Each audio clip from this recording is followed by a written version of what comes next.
라디오 명작 극장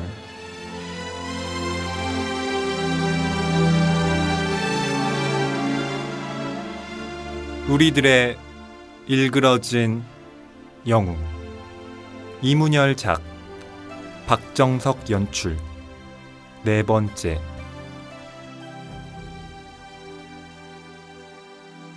지난 줄거리. 초등학교 6학년으로 올라가 새로운 담임교사를 만나게 되면서 영원히 계속될 것 같던 엄석대의 권력체제도 위기를 맞습니다.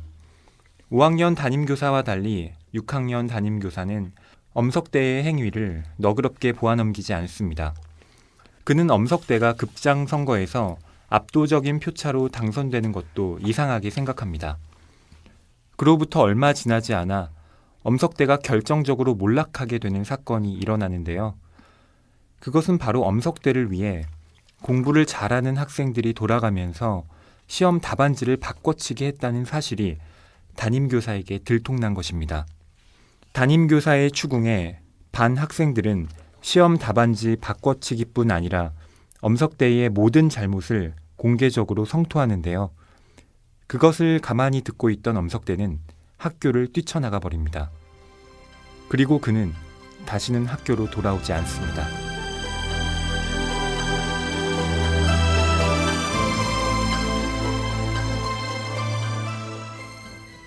그 뒤 내 삶도 숨가빴다. 학교와 부모의 성화 속에 남은 학기를 어떻게 보냈는지조차 모르게 입시 공부에 허덕임에 보낸 덕으로 나는 겨우 괜찮은 중학에 들어갈 수 있었고, 그때를 시작으로 경쟁과 시험 속에 10년이 흘러갔다. 따라서 한동안은 제법 생생했던 석대의 기억은 차차 희미해지고 힘들게 인류 고등학교와 인류 대학을 거쳐 사회에 나왔을 때는 짧은 악몽 속에서나 퍼뜩 나타났다 사라지는 의미 없는 환영에 지나지 않게 되어 있었다. 하지만 내가 석대를 잊게 된 것은 반드시 내 삶이 숨가쁘고 힘겨웠기 때문만은 아니었다.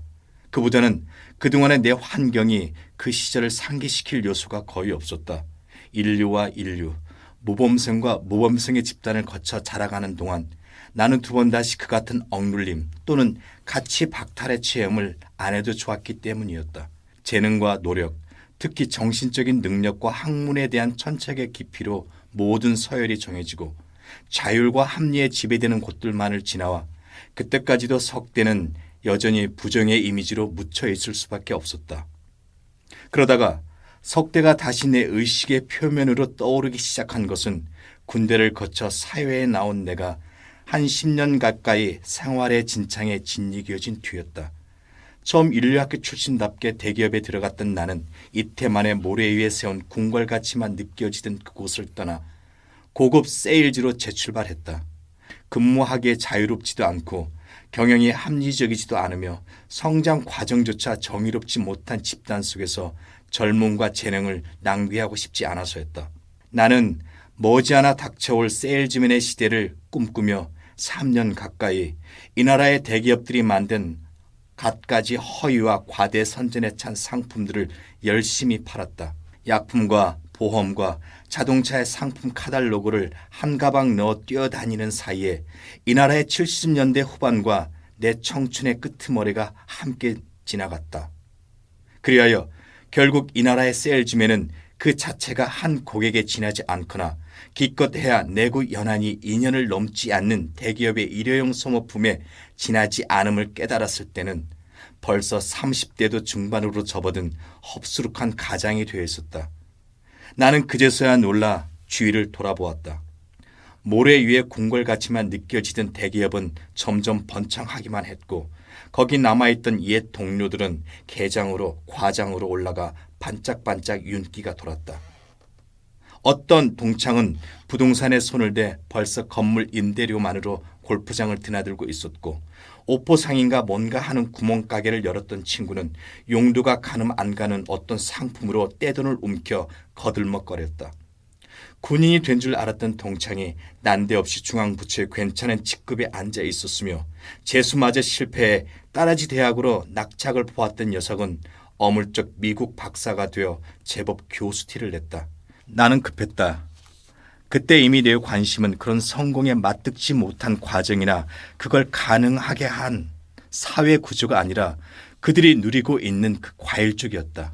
한마디로 말해 나도 어서 빨리 그들의 풍성한 식탁 모퉁이에 끼어들고 싶었다.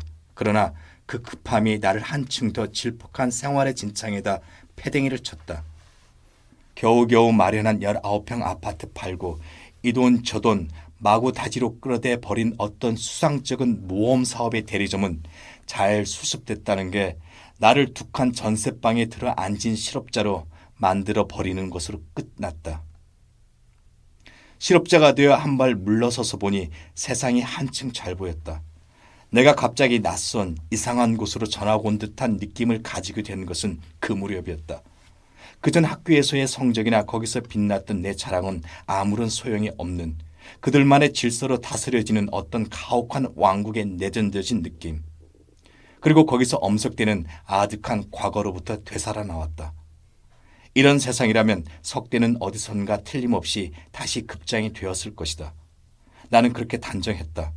공부의 석차도 싸움의 순위도 그의 조작에 따라 결정되고 가짐도 누림도 그의 의사에 따라 분배되는 어떤 반.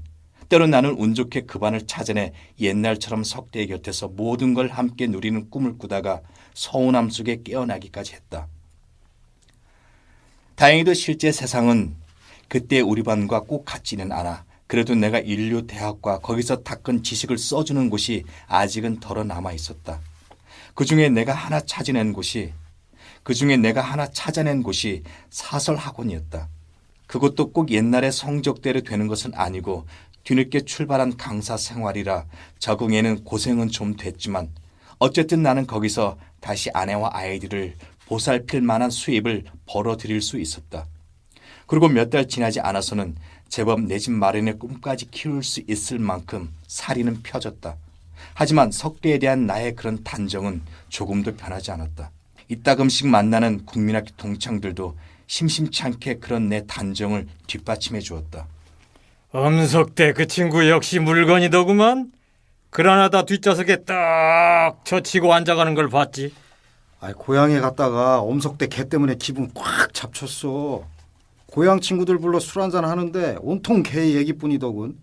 무얼 하는지 젊은 녀석 둘을 달고 와서 중앙톤을 돈으로 휩쓸고 간 모양이야.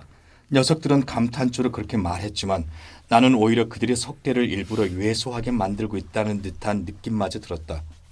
우리들의 석대는 그렇게 작아서는 안 되었다. 그렇게 속된 성공으로 그쳐서는 이미 실패의 예감이 짙은 내 삶을 해명할 길이 없어지고 마는 것이었다. 또 우리들의 석대는 그렇게 쉽게 그의 힘과 성공이 눈에 띄어서도 안 되었다. 보다 은밀하고 깊은 곳에 숨어 지금의 입안을 주물러대고 있어야 했고, 그래서 내가 자유와 합리의 기억을 포기하기만 하면 다시 그의 곁에 불러 앉혀줘야 했다. 내 재능의 일부만 바치면 그는 전처럼 거의 모든 것을 내게 줄 수 있었어야 했다. 그런데 끝내는 나도 그를 만나고 말았다. 바로 지난 여름의 일이었다. 입시반 때문에 겨우 사흘 얻은 휴가로 나는 아내와 아이들을 데리고 강릉으로 갔다. 딴에는 마음 먹고 나선 피서길이라 굳이 돈을 아끼려는 것은 아니었으나 마침 새마을표가 매진돼 어쩔 수 없이 타게 된 우둔칸은 고생스럽기 그지없었다. 따로 좌석을 사기에는 아직 어려서 하나씩 데리고 앉은 아이들이 칭얼대는 데다 통로는 입석객이 들어차 에어컨도 재구시를 못했기 때문이었다. 그래서 강릉에 도착하기 바쁘게 기차를 빠져나와 출구 쪽으로 가는데 문득 등 뒤에서 귀에 익은 외침 소리가 들려왔다. 와, 이거 못 나? 무심코 소리나는 쪽을 돌아보니 대여섯 발자국 뒤에 사복 형사인 듯 싶은 두 사람에게 양팔을 잡힌 어떤 건장한 젊은 남자가 그들을 뿌리치려고 애쓰며 지르는 고함이었다. 미색 정장에 엷은 갈색 넥타이를 점잖게 받쳐 맸으나 왼쪽 소매는 그 실랑이로 벌써 뜯겨져 있었다. 나는 그런 그의 선글라스 낀 얼굴이 이상하게 눈에 익어 자신도 모르게 발걸음을 멈추었다. 튀어봤자 벼룩이야. 옆구리에 쫙 깔렸어. 형사 한 사람이 차갑게 내뱉으며 허리춤에서 반짝반짝하는 수갑을 꺼냈다. 그걸 보자 붙잡힌 남자는 더욱 거세게 몸부림쳤다. 이 새끼가 아직도 정신을 못 차려? 보다 못한 다른 형사가 그렇게 쏘아붙이며 한 손을 빼 남자의 입가를 쳤다. 그 충격에 선글라스가 벗겨져 나갔다. 그러자 비로소 온전히 드러난 그 남자의 얼굴. 아, 그것은 놀랍게도 엄석대였다. 30년 가까운 세월이 지났건만 한눈에 알아볼 수 있는 우뚝한 콧날, 억새 베는 턱, 그리고 번쩍이는 눈길. 나는 못 볼 것을 본 사람처럼 질끈 두 눈을 감았다. 그런 내 눈앞에 교탁 위에서 팔을 들고 꿇어 앉아있던 26년 전 그날의 석대가 떠올랐다. 몰락한 영웅의 비장미도 뭐도 없는 초라하고 무력한 우리들 중에 하나가 여보, 당신 왜 그러세요? 영문도 모르고 내 곁에 붙어있던 아내가 가만히 옷깃을 당기며 걱정스레 물었다. 나는 그제서야 눈을 뜨고 다시 석대 쪽을 보았다. 그 사이 수갑을 받은 석대는 두 손으로 피 묻은 입가를 씻으며 비척비척 끌려가고 있었다. 내 곁을 지날 때 힐끗 나를 곁눈질했지만 조금도 나를 알아보는 것 같지는 않았다. 그날 밤 나는 잠든 아내와 아이들 곁에서 늦도록 술잔을 피웠다. 나중에는 눈물까지 두어 방울 떨군 것 같은데, 그러나 그게 나를 위한 것이었는지 그를 위한 것이었는지, 또 세계와 인생에 대한 안도에서였는지 새로운 비관에서였는지는 지금에조차 뚜렷하지 않다.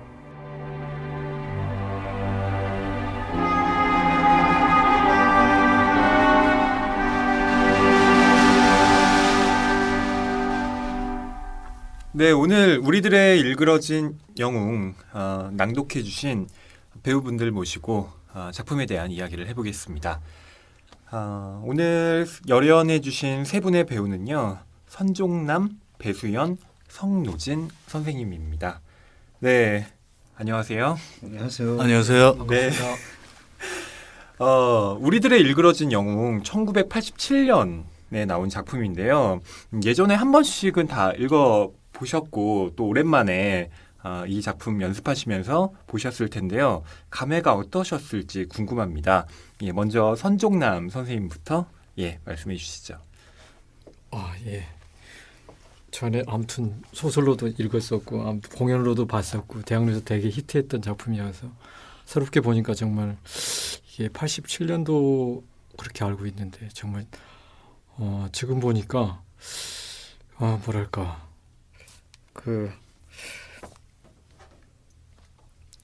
좀 20년 정도밖에 안 됐는데 되게 이게 그 고전처럼 느껴졌다 그럴까? 그런 문장 같은 거랄지 또 배우로서 읽어보는 대사나 이런 게 그렇게 느꼈습니다. 아무튼. 네. 예. 아무래도 그 읽으시면서 좀 대사라든가 이런 것들이 어렵다. 뭐 이런 생각도 저는 좀 들었는데요. 배수연 선생님 어떠셨나요? 글쎄요. 대사는 좀 편하게 가는 것 같은데 문장 자체가 되게 힘들고 지금 쓰지 않는 어떤 그런 문체들이 있어서 좀 읽는데 좀 어려움을 느꼈습니다. 예. 그럼에도 불구하고 저는 이 작품이 이제 눈으로 읽을 때는 굉장히 그러니까 다시 할게요. 네, 그럼에도 불구하고 이 작품은 제가 눈으로 읽을 때는 의미가 굉장히 이렇게 확 와닿는 부분이 있었는데 성노진 선생님께서는 이 작품 읽어보셨을 때 또 어떤 느낌이 드셨나요? 예, 저도 눈으로 읽을 때는 되게 편하고 문장 자체가 내포하고 있는 뜻도 되게 많고 한 문장 한 문장이 되게 길잖아요. 예. 근데 요즘에 쓰는 말들은 우리가 되게 말도 짧고 문장들도 되게 짧고 뭐 이런 단막식으로 끝나는데 예. 이문현 선생님 작품은 뭐 아무래도 쓰신 지 오래된 작품이다 보니까 그런 한 문장 한 문장마다 되게 내포하고 있는 뜻도 많고 막 문장이 되게 길어요. 예. 그래서 이걸 읽을 때랑 그냥 눈으로 읽을 때랑 지금 내가 말로 표현할 때가 너무 어려운 거예요. 내가 지금 그것 때문에 식은땀도 많이 나고 좀 힘들었는데 네. 뭐 하여튼 오랜만에 읽으니까 참 정말 좋은 소설이다라는 생각이 들었습니다. 지금 이 방송을 들으시는 분들은 이게 다 편집돼서 정갈한 그 공연으로 나가겠지만 실제로 이 배우분들이 정말 많이 식은땀을 흘리셨어요. 예, 저도 옆에서 이렇게 지켜보면서 아 이게 소리내서 읽는다는 게 얼마나 힘든 거구나 다시 한번 알게 됐는데요. 선종남 선생님 같은 경우는 또 평소에 책을 많이 읽으신다고 들었습니다. 이게 급조된 것 같은데. 네, 이문열 선생님의 작품은 평소에 좀 많이 읽어보셨나요? 아니면 네, 아니요, 어떠셨는지? 별로 읽지 않고요. 만화 좋아하고요.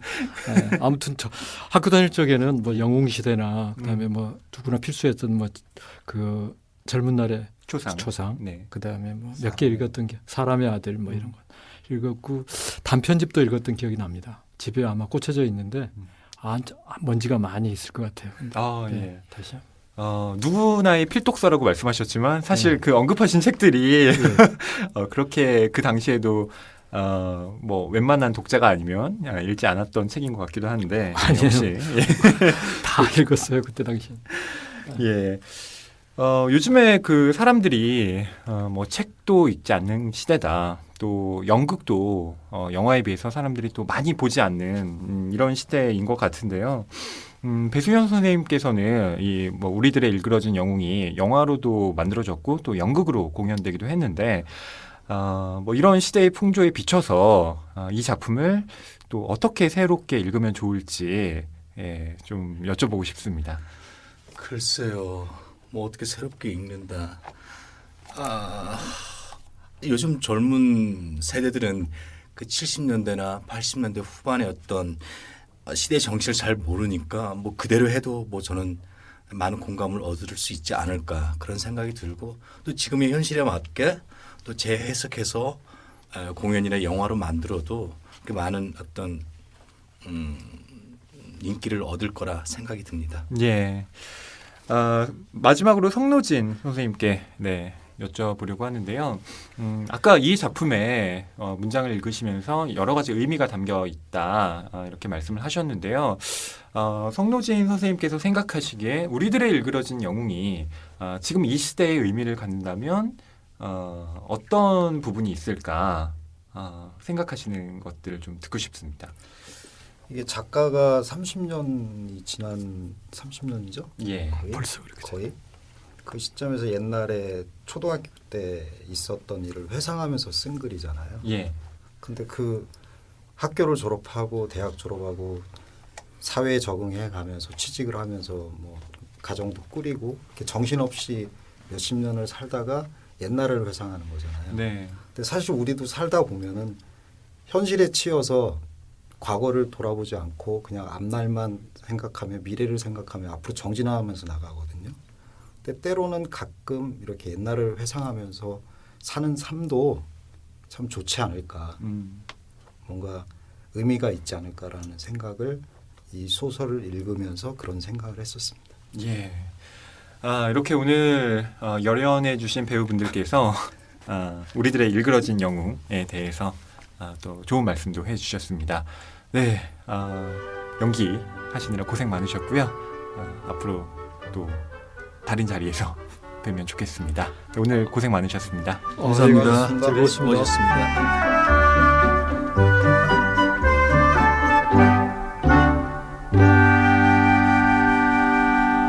출연 선종남, 배수연, 성노진, 진행 허희, 프로듀서 김경주였습니다. 고전을 생생하게 듣는 즐거움, 라디오 명작극장. 라디오 명작극장 10번째 시간에는 이만희 작가의 피고지고 피고지고로 찾아뵙겠습니다. 감사합니다.